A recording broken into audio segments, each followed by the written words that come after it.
A partir de este momento, compartimos la lectura sin comentarios del libro El conflicto de los siglos, escrito por Helena Harmon de White. Capítulo 13. El despertar de España.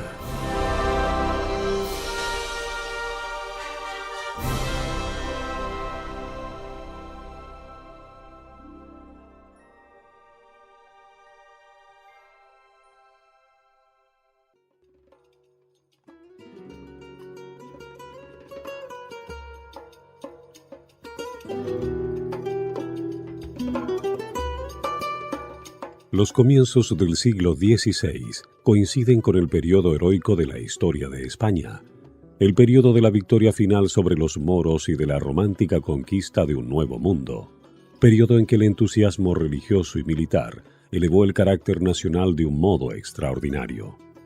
Tanto en la guerra como en la diplomacia y en el arte de gobernar, se reconocía y temía la preeminencia de los españoles. A fines del siglo XV, Colón había descubierto y reunido a la corona de España territorios dilatadísimos y fabulosamente ricos. En los primeros años del siglo XVI fue cuando el primer europeo vio el Océano Pacífico, y mientras se colocaba en Aquisgrán la corona de Carlomagno y Barbarroja sobre la cabeza de Carlos V, Magallanes llevaba a cabo el gran viaje que había de tener por resultado la circunnavegación del globo, y Cortés hallábase empeñado en la ardua conquista de México. 20 años después, Pizarro había llevado a feliz término la conquista del Perú. Carlos V ascendió al trono como soberano de España y Nápoles, de los Países Bajos, de Alemania y Austria, en tiempo en que Alemania se encontraba en un estado de agitación sin precedente. Con la intervención de la imprenta, propagóse la Biblia por los hogares del pueblo, y como muchos aprendieran a leer para sí la palabra de Dios, la luz de la verdad disipó las tinieblas de la superstición como por obra de una nueva revelación.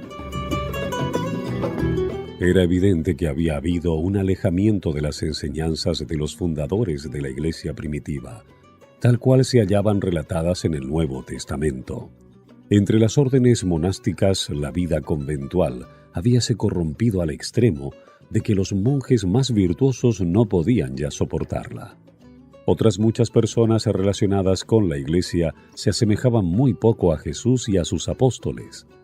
Los católicos sinceros que amaban y honraban la antigua religión se horrorizaban ante el espectáculo que se les ofrecía por doquiera. Entre todas las clases sociales se notaba una viva percepción de las corrupciones que se habían introducido en la Iglesia y un profundo y general anhelo por la reforma. Deseosos de respirar un ambiente más sano, surgieron por todas partes evangelistas inspirados por una doctrina más pura.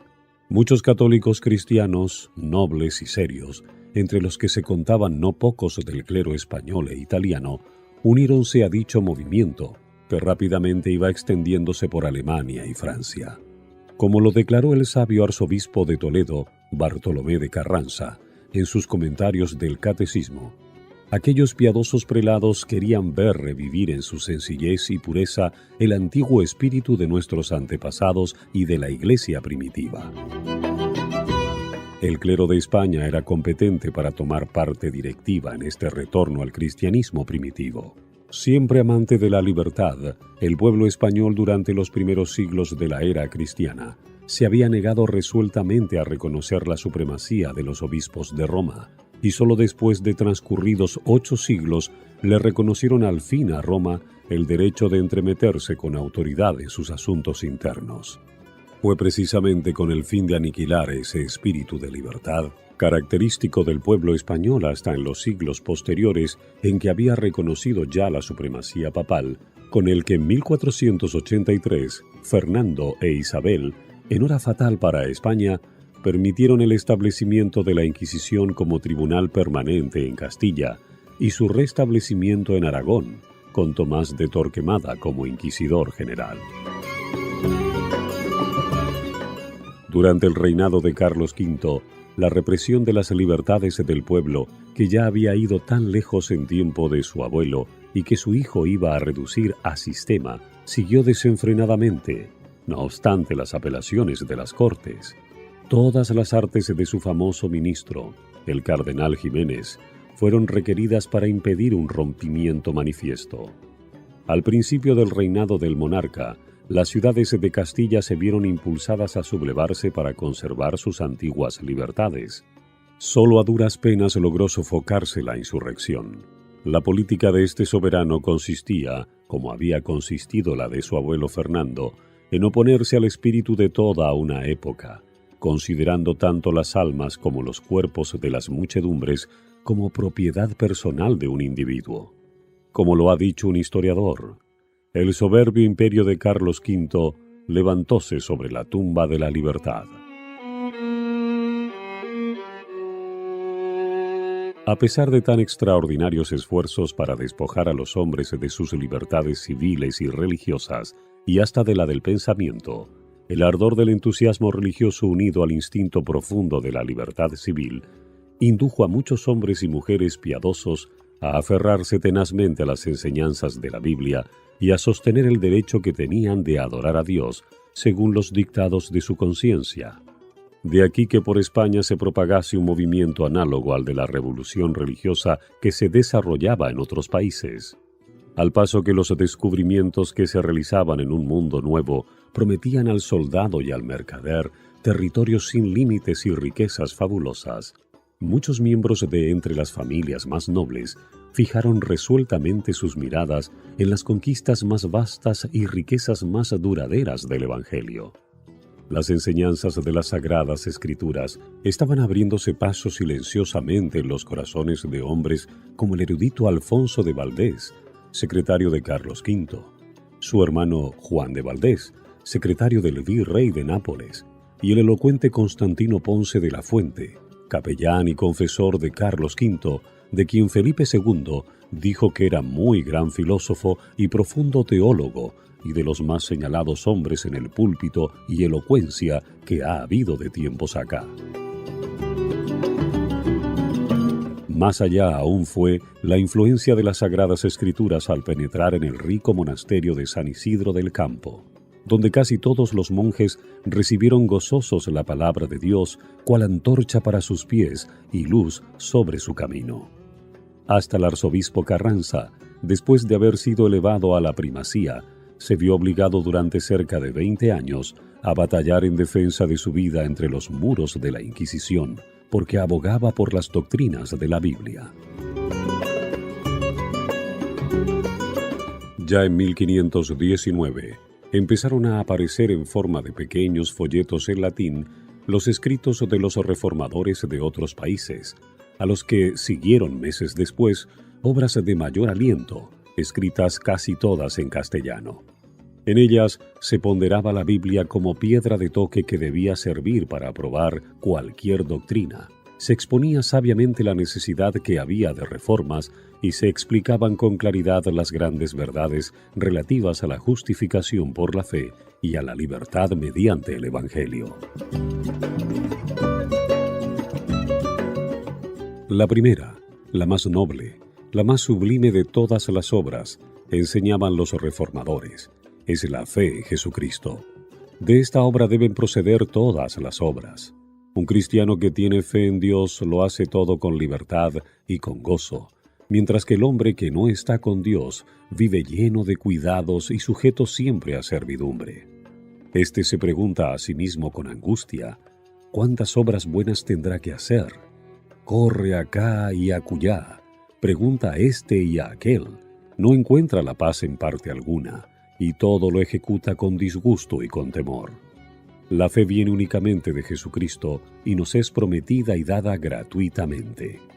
Oh hombre, represéntate a Cristo y considera cómo Dios te muestra en Él su misericordia, sin ningún mérito de tu parte. Saca de esta imagen de su gracia la fe y la certidumbre de que todos tus pecados te están perdonados. Esto no lo pueden producir las obras. De la sangre, de las llagas, de la misma muerte de Cristo, es de donde emana esa fe que brota en el corazón. En uno de los tratados se explicaba del siguiente modo la diferencia que media entre la excelencia de la fe y las obras humanas. Dios dijo: «Quien creyere y fuere bautizado será salvo». Esta promesa de Dios debe ser preferida a toda la ostentación de las obras, a todos los votos, a todas las satisfacciones, a todas las indulgencias y a cuanto ha inventado el hombre, porque de esta promesa, si la recibimos con fe, depende toda nuestra felicidad. Si creemos, nuestro corazón se fortalece con la promesa divina, y aunque el fiel quedase despojado de todo, esta promesa en que cree le sostendría. Con ella resistiría al adversario que se lanzara contra su alma. Con ella podrá responder a la despiadada muerte y ante el mismo juicio de Dios. Su consuelo en todas sus adversidades consistirá en decir: «Yo recibí ya las primicias de ella en el bautismo. Si Dios es conmigo, ¿quién será contra mí?». ¡Oh, qué rico es el cristiano y el bautizado! Nada puede perderle, a no ser que se niegue a creer. Si el cristiano encuentra su salud eterna en la renovación de su bautismo por la fe, preguntaba el autor de este tratado, ¿qué necesidad tiene de las prescripciones de Roma? Declaro, pues, añadía, que ni el Papa, ni el obispo, ni cualquier hombre que sea, tiene derecho de imponer lo más mínimo a un cristiano sin su consentimiento. Todo lo que no se hace así, se hace tiránicamente.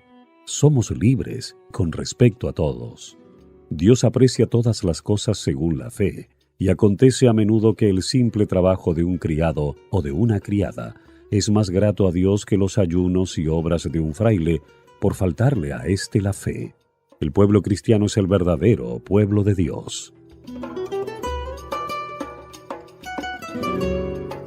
En otro tratado se enseñaba que el verdadero cristiano, al ejercer la libertad que da la fe, tiene buen cuidado también en respetar los poderes establecidos. El amor a sus semejantes le induce a portarse de un modo circunspecto y a ser leal a los que gobiernan el país. Aunque el cristiano libre se hace voluntariamente siervo, para obrar con sus hermanos como Dios obró con él mismo por Jesucristo. Yo quiero, dice el autor, servir libre, gozosa y desinteresadamente a un Padre que me ha dado toda la abundancia de sus bienes. Quiero obrar hacia mis hermanos, así como Cristo obró hacia mí. De la fe, prosigue el autor, dimana una vida llena de libertad, de caridad y de alegría. ¡Oh, cuán elevada y noble es la vida del cristiano! Por la fe se eleva el cristiano hasta Dios, por el amor desciende hasta el hombre, y no obstante permanece siempre en Dios. He aquí la verdadera libertad, libertad que sobrepuja toda otra libertad, tanto como los cielos distan de la tierra. Estas exposiciones de la libertad del Evangelio no podían dejar de llamar la atención en un país donde el amor a la libertad era tan arraigado. Los tratados y folletos pasaron de mano en mano. Los amigos del movimiento evangélico en Suiza, Alemania y los Países Bajos seguían mandando a España gran número de publicaciones. No era tarea fácil para los comerciantes burlar la vigilancia de los esbirros de la Inquisición, que hacían cuanto podían para acabar con las doctrinas reformadas, contrarrestando la ola de literatura que iba inundando al país. No obstante, los amigos de la causa perseveraron, hasta que muchos miles de tratados y de libritos fueron introducidos de contrabando, burlando la vigilancia de los agentes apostados en los principales puertos del Mediterráneo y a lo largo de los pasos del Pirineo. A veces se metían estas publicaciones dentro de fardos de heno o de yute, o en barriles de vino de Borgoña o de Champaña. A veces iban empaquetadas en un barril interior impermeable, dentro de otro barril más grande lleno de vino.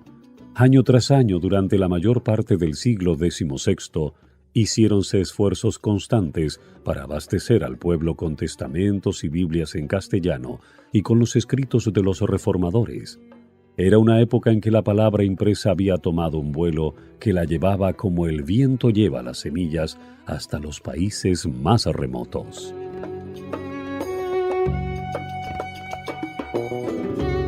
Entretanto, la Inquisición trataba de impedir con redoblada vigilancia que dichos libros llegasen a manos del pueblo.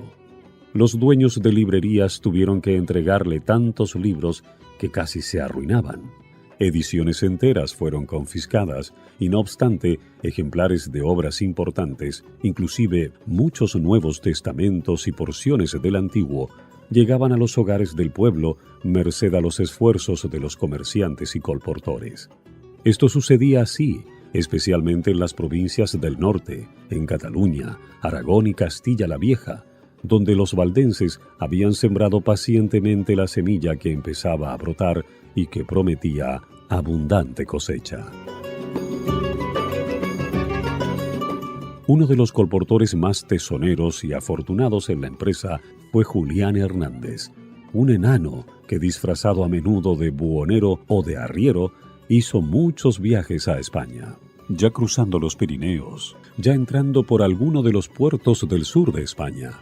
Según testimonio del escritor jesuita Fray Santiáñez, era Julián un español que salió de Alemania con designio de infernar toda España y corrió gran parte de ella, repartiendo muchos libros de perversa doctrina por varias partes y sembrando las herejías de Lutero en hombres y mujeres, y especialmente en Sevilla. Era sobremanera astuto y mañoso, hizo gran daño en toda Castilla y Andalucía. Entraba y salía por todas partes con mucha seguridad con sus trazas y embustes, pegando fuego en donde ponía los pies.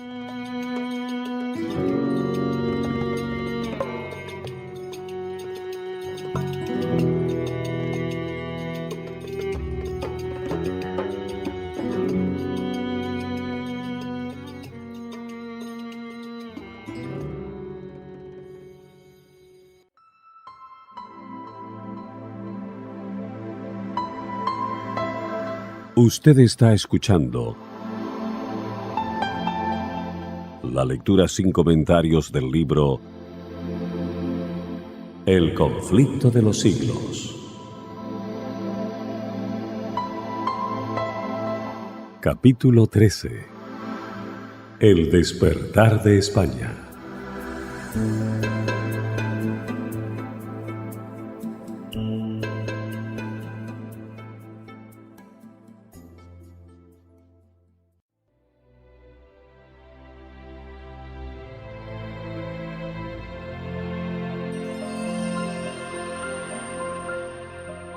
Mientras la difusión de impresos daba a conocer en España las doctrinas reformadas, debido a la extensión del gobierno de Carlos V sobre Alemania y los Países Bajos, se estrechaban más a las relaciones de España con estos países, proporcionando a los españoles, tanto seglares como eclesiásticos, una buena oportunidad para informarse acerca de las doctrinas protestantes, y no pocos les dieron favorable acogida. Entre ellos se encontraban algunos que, como Alfonso y Juan de Valdés, hijos de don Fernando de Valdés, corregidor de la antigua ciudad de Cuenca, desempeñaban altos puestos públicos. Alfonso de Valdés, que como secretario imperial acompañó a Carlos V con motivo de su coronación en 1520 y a la Dieta de Worms en 1521, aprovechó su viaje a Alemania y a los Países Bajos para informarse bien respecto al origen y a la propagación del movimiento evangélico, y escribió 2 cartas a sus amigos de España, haciendo un relato completo de cuanto había oído, incluso un informe detallado de la comparecencia de Lutero ante la Dieta.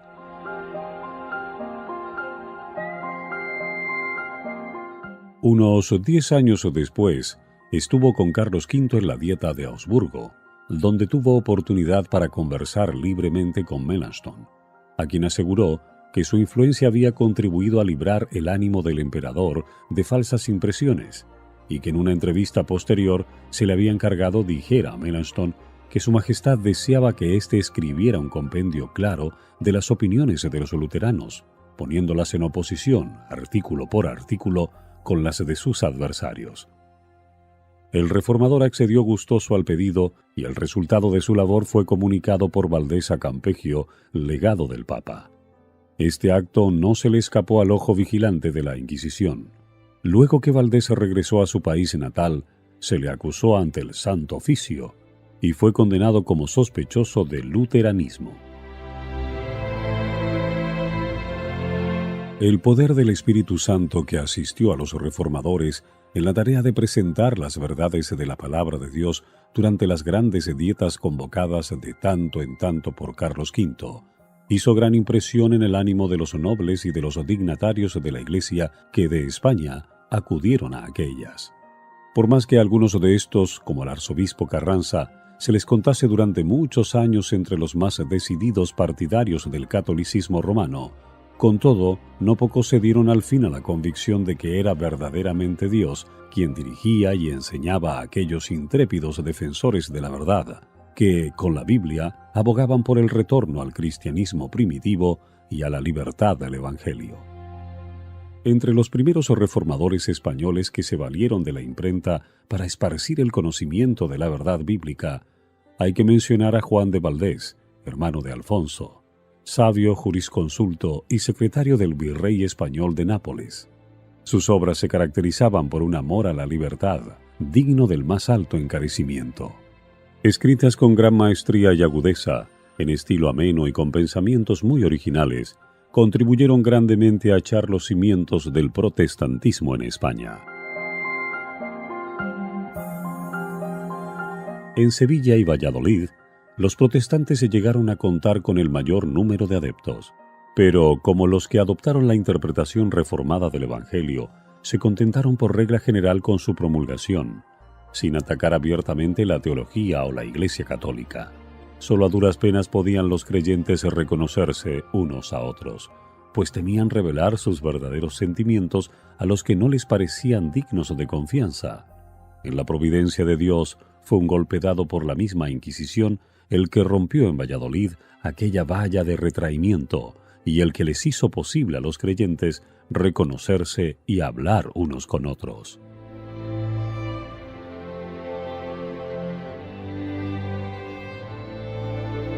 Francisco San Román, natural de Burgos e hijo del alcalde mayor de Briviesca, en el curso de sus viajes comerciales tuvo oportunidad de visitar a Bremen, donde oyó predicar las doctrinas evangélicas. De regreso a Amberes fue encarcelado durante 8 meses, pasados los cuales se le permitió proseguir su viaje a España, donde se creía que guardaría silencio. Pero cual aconteciera con los apóstoles de antaño, no pudo dejar de hablar las cosas que había visto y oído, debido a lo cual no tardó en ser entregado a la Inquisición en Valladolid. Corto fue su proceso. Confesó abiertamente su fe en las principales doctrinas de la Reforma, es a saber, que nadie se salva por sus propias obras, méritos o fuerzas, sino únicamente debido a la gracia de Dios, mediante el sacrificio de un solo medianero. Ni con súplicas ni con torturas pudo inducírsele a que se retractara. Se le sentenció pues a la hoguera y sufrió el martirio en un notable auto de fe en 1544.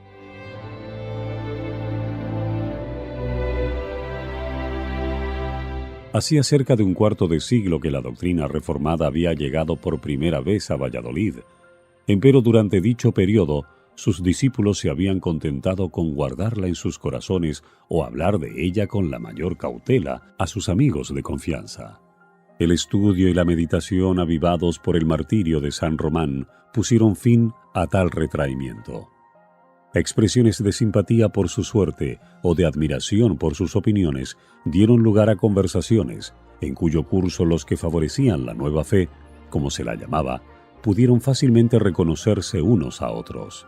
El celo y la magnanimidad de que dio prueba el mártir al arrostrar el odio general y al sufrir tan horrible muerte por causa de la verdad, provocó la emulación hasta de los más tímidos de aquellos, de suerte que, pocos años después de aquel auto, se organizaron formando una iglesia que se reunía con regularidad en privado para la instrucción y el culto religioso.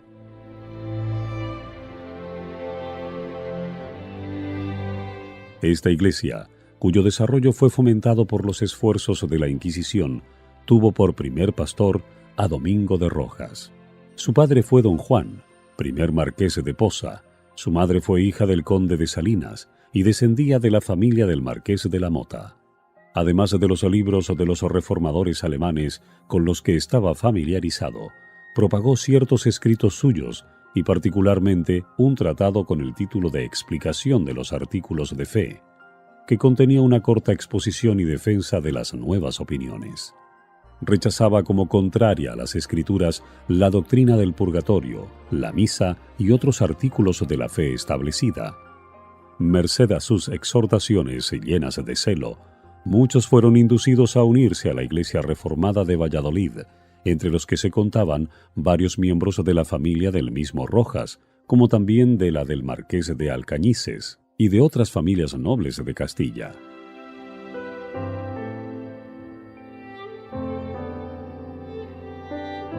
Después de algunos años de servicio en la buena causa, Rojas sufrió el martirio de la hoguera.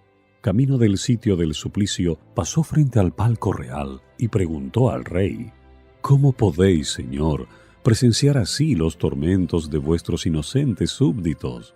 Salvadnos de muerte tan cruel». «No», replicó Felipe, «yo mismo llevaría la leña para quemar a mi propio hijo si fuese un miserable como tú».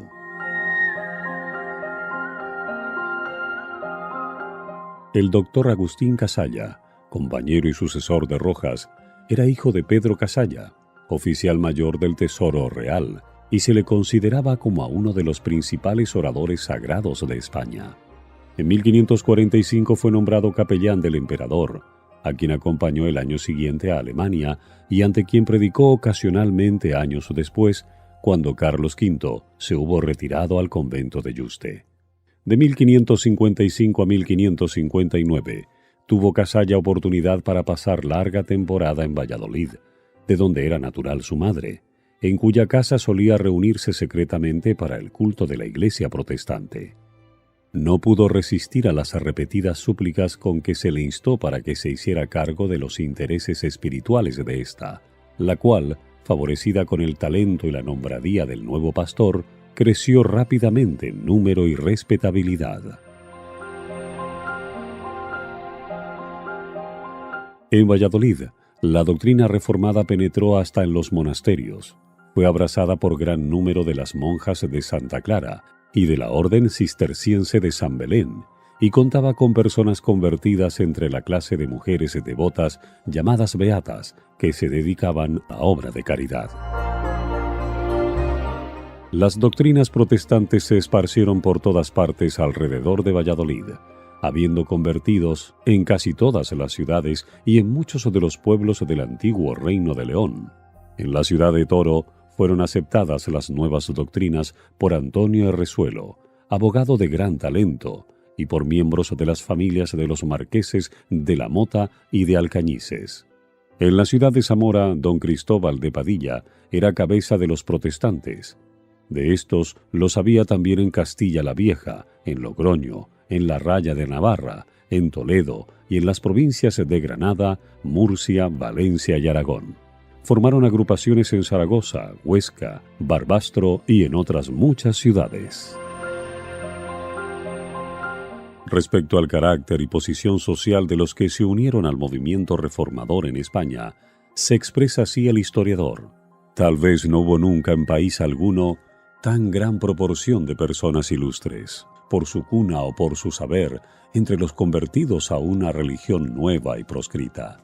Esta circunstancia ayuda a explicar el hecho singular de que un grupo de disidentes que no bajaría de 2000 personas, diseminadas en tan vasto país y débilmente relacionadas unas con otras, hubiese logrado comunicar sus ideas y tener sus reuniones privadas durante cierto número de años, sin ser descubierto por un tribunal tan celoso como lo fue el de la Inquisición.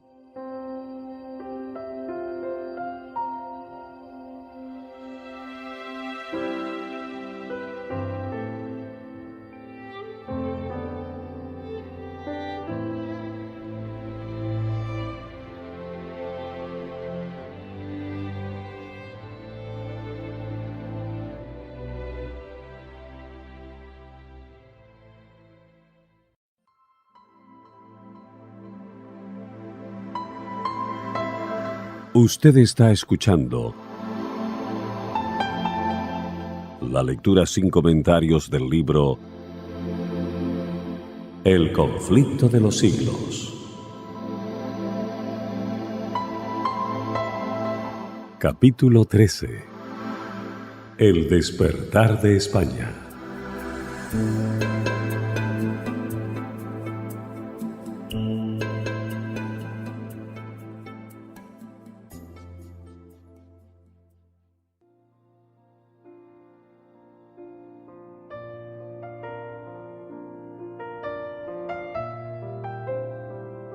Al paso que la Reforma se propagaba por todo el norte de España, con Valladolid por centro, una obra de igual importancia centralizada en Sevilla llevábase a cabo en el sur. Merced a una serie de circunstancias providenciales, Rodrigo de Valero, joven acaudalado, fue inducido a apartarse de los deleites y pasatiempos de los ricos ociosos y a hacerse heraldo del Evangelio de Cristo. Hízose de un ejemplar de la Vulgata y aprovechaba todas las oportunidades para aprender el latín en que estaba escrita su Biblia. A fuerza de estudiar día y noche, pronto logró familiarizarse con las enseñanzas de las Sagradas Escrituras. El ideal sostenido por ellas era tan patente y diferente del clero que Valero se sintió obligado a hacerle ver a éste cuánto se habían apartado del cristianismo primitivo todas las clases sociales, tanto en cuanto a la fe como en cuanto a las costumbres, la corrupción de su propia orden, que había contribuido a inficionar toda la comunidad cristiana, y el sagrado deber que le incumbía a la orden de aplicar inmediato y radical remedio antes que el mal se volviera del todo incurable. Estas representaciones iban siempre acompañadas de una apelación a las Sagradas Escrituras como autoridad suprema en materia de religión, y de una exposición de las principales doctrinas que aquellas enseñan. Y esto lo decía, escribe Cipriano de Valera, no por rincones, sino en medio de las plazas y calles y en las gradas de Sevilla. El más distinguido entre los conversos de Rodrigo de Valero fue el doctor Egidio, canónigo mayor de la corte eclesiástica de Sevilla, quien, no obstante su extraordinario saber, no logró por muchos años alcanzar popularidad como predicador. Valero, reconociendo la causa del fracaso del doctor Egidio, le aconsejó estudiara día y noche los preceptos y doctrinas de la Biblia, y la frialdad impotente con que había solido predicar fue sustituida con poderosos llamamientos a la conciencia y tiernas pláticas dirigidas a los corazones de sus oyentes.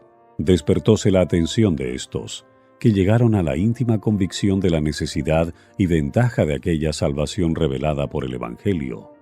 De este modo los oyentes fueron preparados para recibir las nuevas doctrinas de la verdad que les presentara el predicador, tales cuales a él mismo le eran reveladas, y con la precaución que parecía aconsejar y requerir tanto la debilidad del pueblo como la peligrosa situación del predicador. De este modo y debido a un celo atemperado con prudencia, cúpole la honra no sólo de ganar convertidos a Cristo, sino de educar mártires para la verdad. Entre las demás dotes celestiales de aquel santo varón, decía uno de sus discípulos, era verdaderamente de admirar el que a todos aquellos cuya instrucción religiosa tomaba sobre sí, parecía que en su misma doctrina les aplicaba al alma una tea de un fuego santo, inflamándolos con ella para todos los ejercicios piadosos, así internos como externos, y encendiéndolos particularmente para sufrir y aún amar la cruz que les amenazaba. En esto solo, en los iluminados con la luz divina, daba a conocer que le asistía Cristo en su ministerio, puesto que en virtud de su espíritu grababa en los corazones de los suyos las mismas palabras que él con su boca pronunciaba.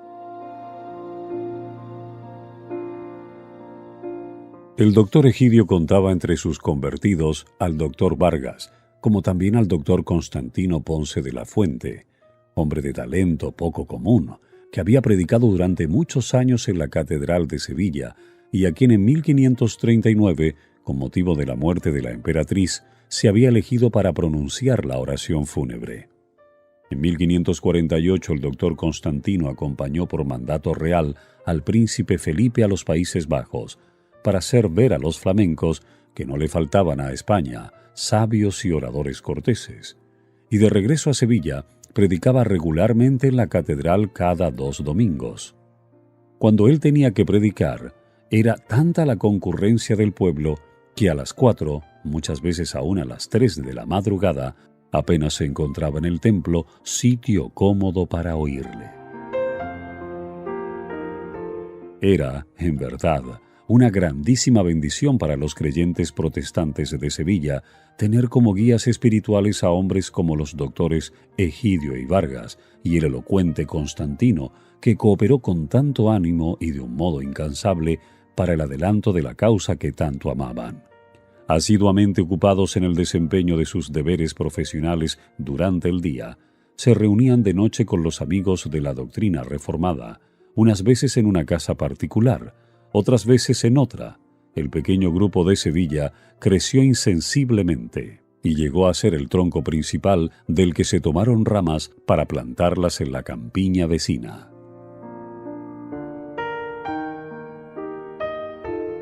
Durante su ministerio, Constantino, a la par que instruía al pueblo de Sevilla desde el púlpito, se ocupaba en propagar el conocimiento religioso por el país por medio de la prensa. El carácter de sus escritos nos muestra con plena claridad lo excelente de su corazón. Eran aquellos adecuados a las necesidades espirituales de sus paisanos, pero no calculados para lucir sus talentos o para ganar fama entre los sabios. Fueron escritos en su idioma patrio, en estilo al alcance de las inteligencias menos desarrolladas. Las especulaciones abstractas y los adornos retóricos, en los que por naturaleza y educación podía sobresalir, sacrificólos sin vacilar, persiguiendo el único fin de que todos lo entendieran y resultara útil a todos. Es un hecho histórico singular y por demás significativo que cuando Carlos V, cansado de la lucha contra la propagación del protestantismo, lucha en que había pasado casi toda su vida, había abdicado el trono y se había retirado a un convento en busca de descanso. Fue uno de los libros del doctor Constantino, su Suma de Doctrina Cristiana, la que el rey escogió como una de las 30 obras favoritas que constituían aproximadamente toda su biblioteca. Si se tienen en cuenta el carácter y la alta categoría de los caudillos del protestantismo en Sevilla, no resulta extraño que la luz del Evangelio brillase allí con claridad bastante para iluminar no solo muchos hogares del bajo pueblo, sino también los palacios de príncipes, nobles y prelados. La luz brilló con tanta claridad que, como sucedió en Valladolid, penetró hasta en algunos de los monasterios, que a su vez volviéronse centros de luz y bendición. El capellán del monasterio dominicano de San Pablo propagaba con celo las doctrinas reformadas. Se contaban discípulos en el convento de Santa Isabel y en otras instituciones religiosas de Sevilla y sus alrededores.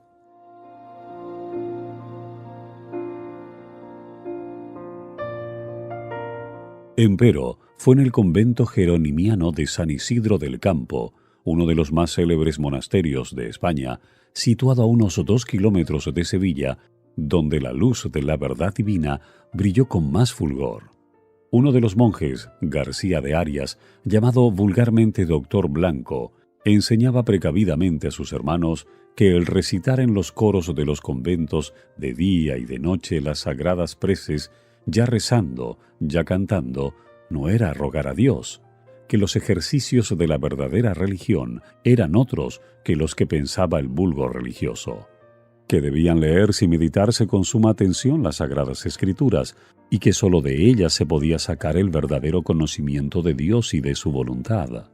Esta enseñanza púsola hábilmente en realce otro monje, Casiodoro de Reina, que se hizo célebre posteriormente traduciendo la Biblia en el idioma de su país.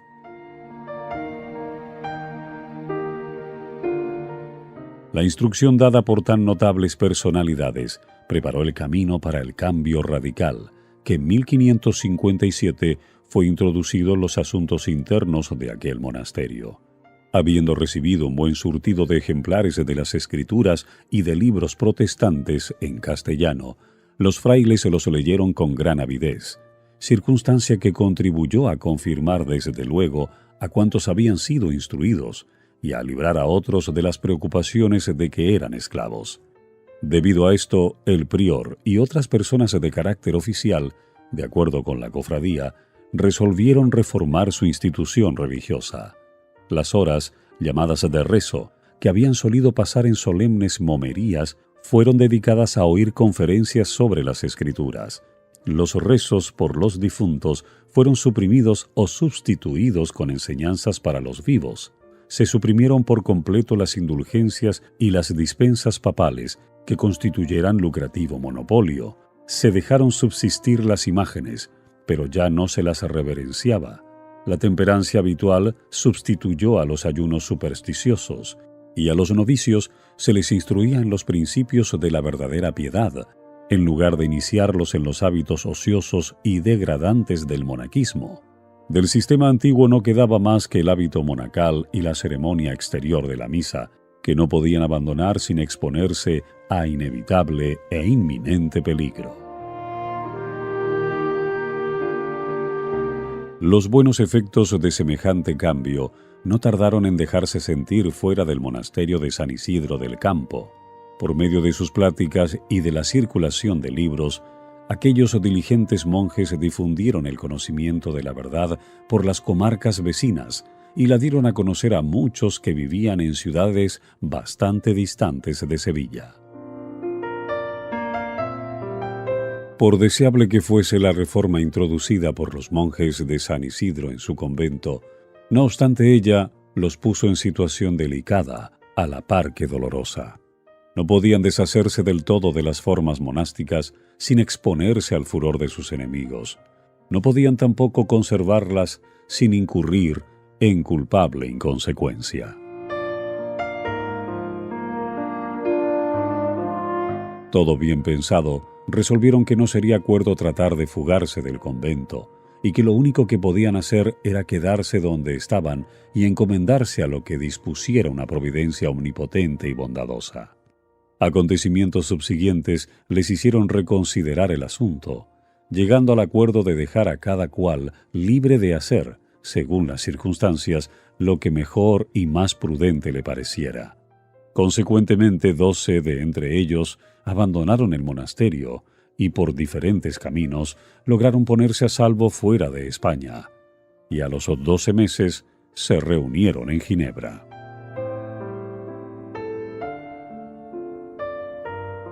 Hacía unos 40 años que las primeras publicaciones que contenían las doctrinas reformadas habían penetrado en España. Los esfuerzos combinados de la Iglesia Católica Romana no habían logrado contrarrestar el avance secreto del movimiento, y año tras año la causa del protestantismo se había robustecido, hasta contarse por miles los adherentes a la nueva fe.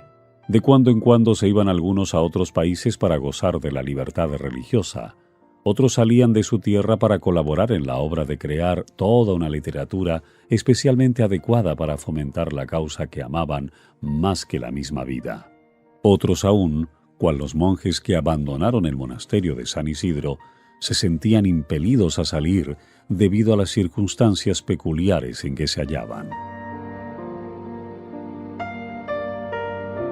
La desaparición de estos creyentes, muchos de los cuales se habían destacado en la vida política y religiosa, había despertado desde hacía mucho tiempo las sospechas de la Inquisición, y andando el tiempo, algunos de los ausentes fueron descubiertos en el extranjero, desde donde se afanaban por fomentar la causa protestante en España.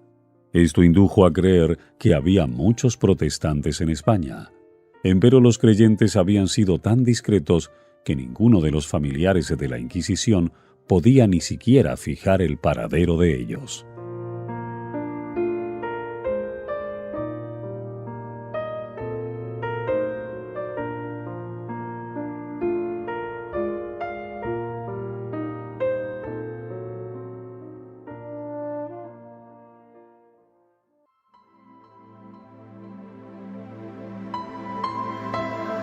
Usted está escuchando la lectura sin comentarios del libro El conflicto de los siglos. Capítulo 13. El despertar de España.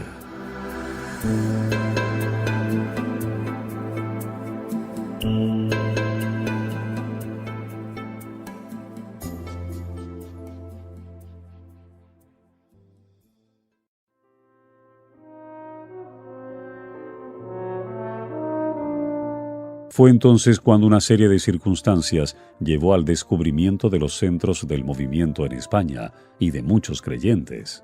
En 1556, Juan Pérez, que vivía a la sazón en Ginebra, terminó su versión castellana del Nuevo Testamento. Esta edición, junto con ejemplares del Catecismo español que preparó el año siguiente y con una traducción de los Salmos, deseaba mandarla a España, pero durante algún tiempo fuele imposible encontrar a nadie que estuviese dispuesto a acometer tan arriesgada empresa. Finalmente, Julián Hernández, el fiel colportor, se ofreció a hacer la prueba. Colocando los libros dentro de 2 grandes barriles, logró burlar los esbirros de la Inquisición y llegó a Sevilla, desde donde se distribuyeron rápidamente los preciosos volúmenes. Esta edición del Nuevo Testamento fue la primera versión protestante que alcanzara circulación bastante grande en España. Durante su viaje, Hernández había dado un ejemplar del Nuevo Testamento a un herrero en Flandes. El herrero enseñó el libro a un cura que obtuvo del donante una descripción de la persona que se lo había dado a él y la transmitió inmediatamente a los inquisidores de España. Merced a estas señas, los esbirros inquisitoriales le acecharon a su regreso y le prendieron cerca de la ciudad de Palma. Le volvieron a conducir a Sevilla y le encerraron entre los muros de la Inquisición, donde durante más de 2 años se hizo cuanto fue posible para inducirle a que delatara a sus amigos, pero sin resultado alguno.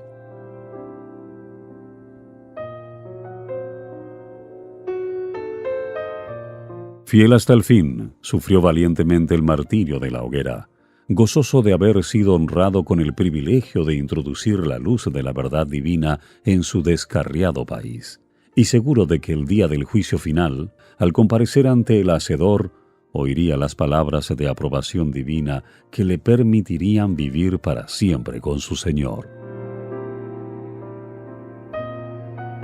No obstante, aunque desafortunados en sus esfuerzos para conseguir de Hernández datos que llevaran al descubrimiento de los amigos de éste, al fin llegaron los inquisidores a conocer el secreto que tanto deseaban saber. Por aquel mismo entonces, uno de sus agentes secretos consiguió informes análogos referentes a la iglesia de Valladolid.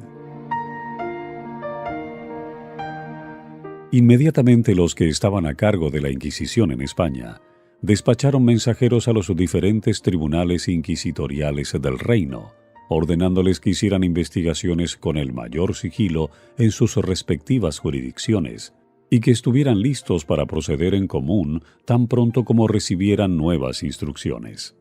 Así, silenciosamente y con presteza, se consiguieron los nombres de centenares de creyentes, y al tiempo señalado y sin previo aviso, fueron estos capturados simultáneamente y encarcelados.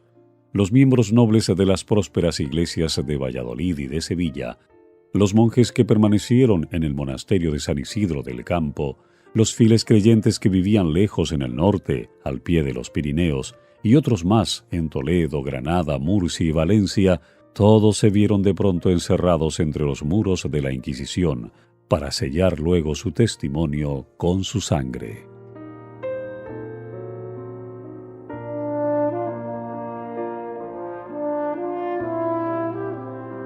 Las personas convictas del luteranismo eran tan numerosas que alcanzaron a abastecer con víctimas 4 grandes y tétricos autos de fe en el curso de los 2 años subsiguientes. 2 se celebraron en Valladolid en 1559, uno en Sevilla el mismo año y otro el 22 de diciembre de 1560. Entre los primeros que fueron apresados en Sevilla figuraba el doctor Constantino Ponce de la Fuente, que había trabajado tanto tiempo sin despertar sospechas. Cuando se le dio la noticia a Carlos V, el cual se encontraba entonces en el monasterio de Yuste, de que se había encarcelado a su capellán favorito, exclamó: «Si Constantino es hereje, gran hereje es». Y cuando más tarde un inquisidor le aseguró que había sido declarado reo, replicó suspirando: «No podéis condenar a otro mayor». No obstante, no fue fácil probar la culpabilidad de Constantino. En efecto, parecían ser incapaces los inquisidores de probar los cargos levantados contra él, cuando por casualidad encontraron, entre otros muchos, un gran libro escrito todo de puño y letra del mismo Constantino, en el cual, abiertamente y como si escribiese para sí mismo, trataba en particular de estos capítulos, a saber, del estado de la Iglesia, de la verdadera Iglesia y de la Iglesia del Papa, a quien llamaba Anticristo, del sacramento de la Eucaristía y del invento de la misa, acerca de todo lo cual, afirmaba él, estaba el mundo fascinado a causa de la ignorancia de las Sagradas Escrituras, de la justificación del hombre, del purgatorio, al que llamaba cabeza de lobo e invento de los frailes en pro de su gula, de las bulas e indulgencias papales, de los méritos de los hombres, de la confesión. Al enseñársele el volumen a Constantino, éste dijo: «Reconozco mi letra y así confieso haber escrito todo esto, y declaro ingenuamente ser todo verdad. Ni tenéis ya que cansaros en buscar contra mí otros testimonios. Tenéis aquí ya una confesión clara y explícita de mi creencia. Obrad, pues, y haced de mí lo que queráis». Debido a los rigores de su encierro, Constantino no llegó a vivir 2 años desde que entró en la cárcel. Hasta sus últimos momentos se mantuvo fiel a la fe protestante y conservó su serena confianza en Dios. Providencialmente fue encerrado en el mismo calabozo de Constantino, uno de los jóvenes monjes del monasterio de San Isidro del Campo, al cual le cupo el privilegio de atenderle durante su última enfermedad y de cerrarle los ojos en paz.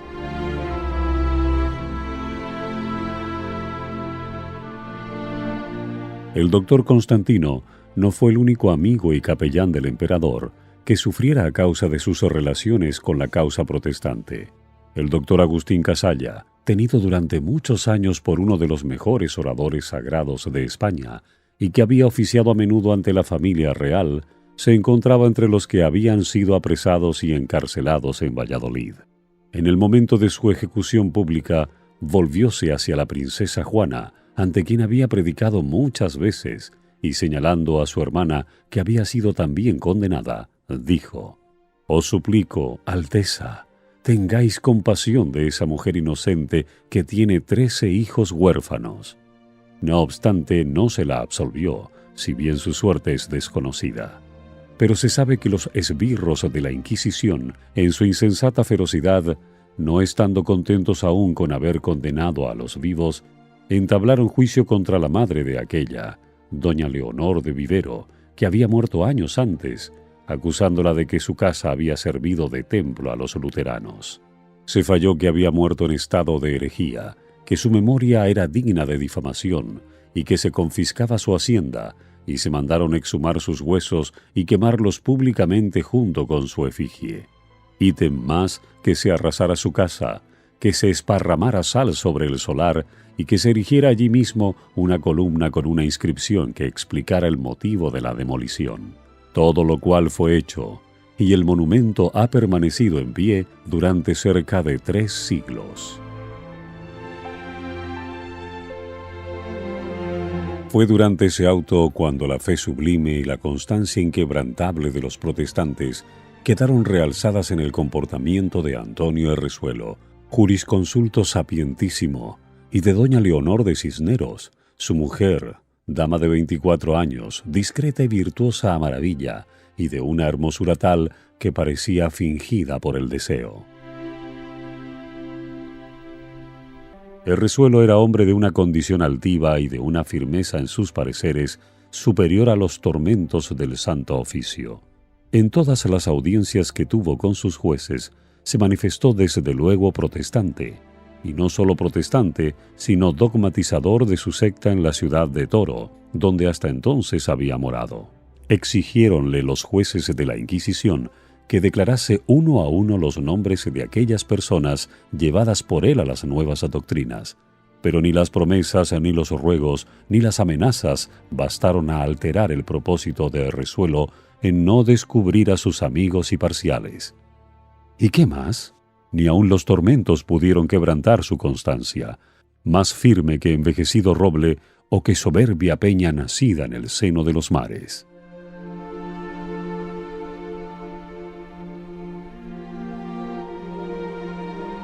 Su esposa, presa también en los calabozos de la Inquisición, al fin débil, como joven de 24 años, cediendo al espanto de verse reducida a la estrechez de los negros paredones que formaban su cárcel, tratada como delincuente, lejos de su marido, a quien amaba aún más que a su propia vida, y temiendo todas las iras de los inquisidores, declaró haber dado franca entrada en su pecho a los errores de los herejes, manifestando al propio tiempo con dulces lágrimas en los ojos su arrepentimiento. Llegado el día en que se celebraba el auto de fe con la pompa conveniente al orgullo de los inquisidores, salieron los reos al cadalso y desde él escucharon la lectura de sus sentencias.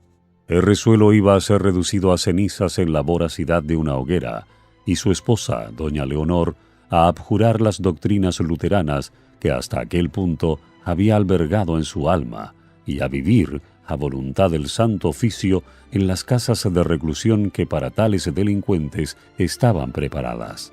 En ellas, con penitencias y San Benito, recibiría el castigo de sus errores y una enseñanza para en lo venidero desviarse del camino de su perdición y ruina. Al ir Errezuelo al cadalso, lo único que le conmovió fue el ver a su esposa en ropas de penitenta y la mirada que echó al pasar cerca de ella, camino del lugar de la ejecución, parecía decir: «Esto sí que es difícil soportarlo». Escuchó sin inmutarse a los frailes que le hostigaban con sus importunas exhortaciones para que se retractase, mientras le conducían a la hoguera.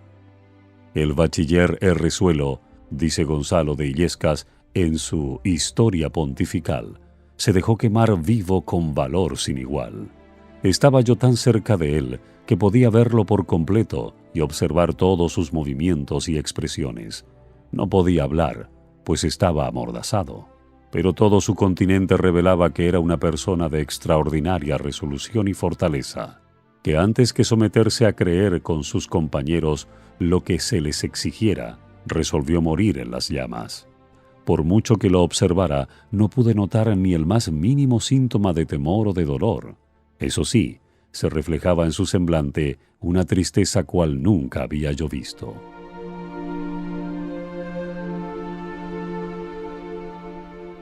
Su esposa no olvidó jamás su mirada de despedida.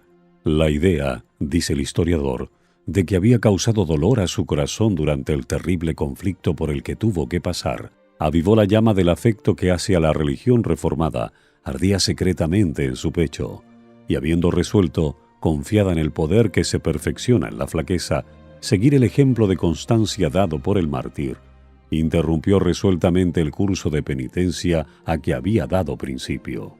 En el acto fue arrojada en la cárcel, donde durante 8 años resistió a todos los esfuerzos hechos por los inquisidores para que se retractara, y por fin murió ella también en la hoguera, como había muerto su marido. Quien no será del mismo parecer que su paisano de Castro, cuando exclama: «Infelices esposos, iguales en el amor, iguales en las doctrinas e iguales en la muerte».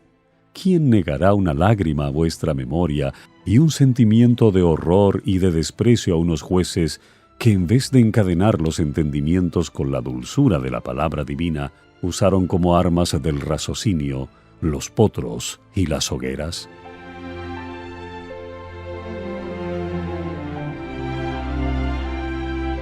Tal fue la suerte que corrieron muchos que en España se habían identificado íntimamente con la Reforma Protestante en el siglo XVI.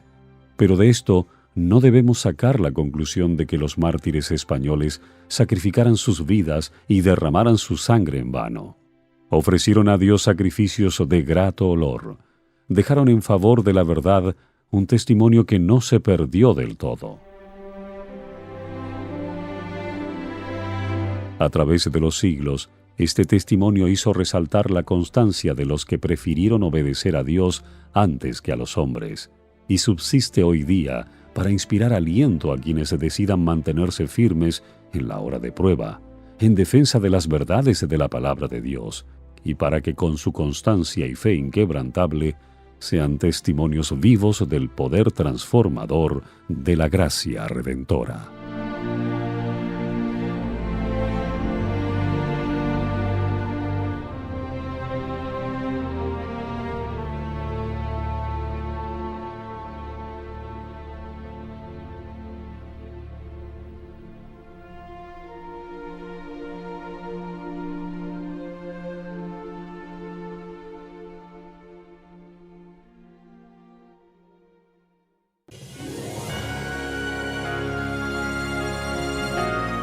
Hasta aquí la lectura sin comentarios del libro El conflicto de los siglos, escrito por Helena Harmon de White.